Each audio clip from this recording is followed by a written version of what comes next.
Hello mga kabakal. Ayan, natapos na tayo sa pangatlo nating project.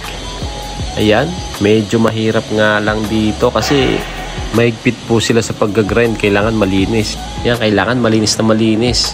Ayan, parang ganyan. Ayan, pinakintab ko na yung mga hinang ko para wala nang babalikan yung checker. Ganyan lang po kadali yung hininang ko ngayon. Ayan, puro flat lang yan. Pinagbali-baligtad ko. At ito na naman po yung pang-apat na project natin guys. Yan, 10 piraso. Pero mabusisi po yan. Napakadami. At dumating po yung kasama ko dyan. Hinatian po ako. Tag-5 po kami. At ito nga po yung natapos ko. Yan, napakakintab niyan guys. Oh. Malinis na malinis. Mahigpit po kasi sila sa mga grind. Sa may kanto. Kailangan malinis. Ayan po, katulad niyan. Kailangan pati po yung buong bakal makinis din po. Wala siyang spatter. At yung mga pinagdugtungan at yung umpisang hinang kailangan malinis po, hindi kita.